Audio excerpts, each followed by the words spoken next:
The last time I walked into that house, I thought I was coming home. The porch light was still on. That same crooked wreath from 10 Christmases ago hung on the door.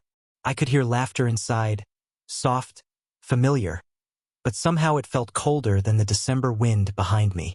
We just had our family reunion. I hugged everyone, smiled through the tension, passed the mashed potatoes like I hadn't been footing the bill for years. And then after I left, I checked my bank account. $14,000. Gone. I stared at the screen, blinked, refreshed again and again. Still gone. The number just sat there like a punch in the ribs. I drove back without thinking. Didn't even grab a coat.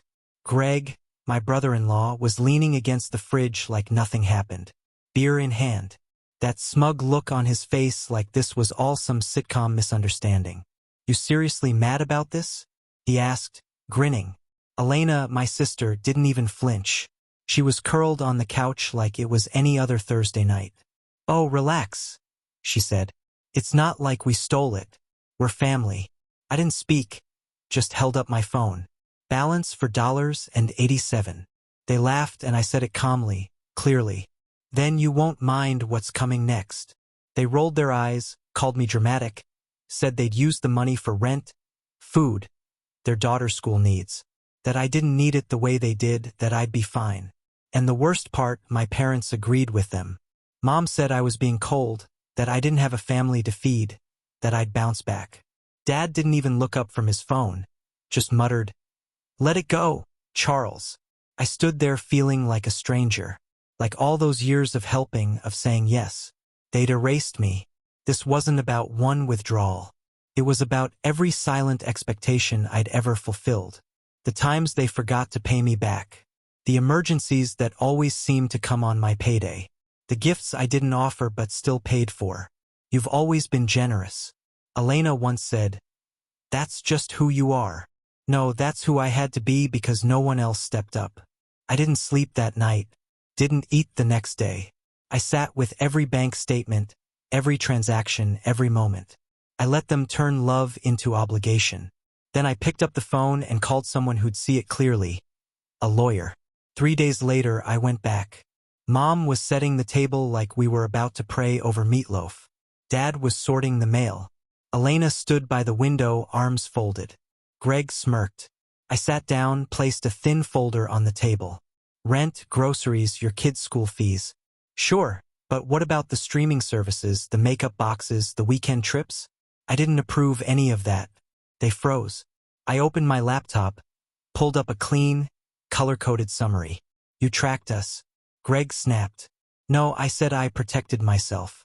And right on cue, a knock at the door. 3 plainclothes officers stepped inside. "Financial Crimes Unit." Clipboard. Calm tone. "You're all listed in an active fraud investigation," one said. Mom's hand went to her chest. Elena's wine glass tipped. Greg's jaw clenched. "You're ruining our lives," he hissed. I looked at them, all of them, and felt something shift in my chest. For the first time, I wasn't trembling. You never asked, you just took because I was the one who could help. But family doesn't weaponize your generosity as they were let out. One by one, I stood in the quiet of that house that now felt like a stage where I'd played a role too long. They never saw me. Not really, just a card that never declined. I drove through the night, past shuttered gas stations and empty roads. I didn't answer a single call. I ended up at my grandmother's place. She passed 6 years ago, but I kept the key like a lifeline. She once told me, "If they ever make you feel small, Charles, come home. This door will still know you." And that night it did. I slept 12 hours. No texts, no noise, just peace. But silence doesn't last. Messages came. "You humiliated us. We could lose everything. How could you do this to your own blood?" They still didn't get it. I lost something too. The second they decided I was easier used than loved. Even Elena tried spinning it. Claimed I'd approved the transfers. Said I knew all along. So I called my lawyer again, asked for restraining orders. Not to punish, just to breathe. Then something I didn't expect arrived. A letter. No return address. Inside was a folded note and a check. It was from Mallory, Greg's sister. She wrote, "You were right. I kept quiet, but I saw it happen.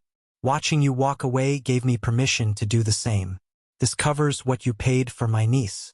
He never thanked you, but I will. Thank you for showing me a boundary can be a blessing." I cried, not out of sadness, out of being seen. People ask me if I regret it. Not even close. I regret staying quiet.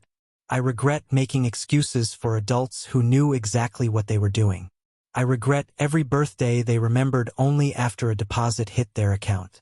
But walking away, that was the first thing I did for myself. And no, it didn't come with applause. It came with silence. But if you've ever been the dependable one, the strong one, hear me when I say you don't owe anyone your peace to keep them comfortable. You don't have to burn out to prove your worth. You're allowed to close the door. You're allowed to start over. And when you do, don't look back.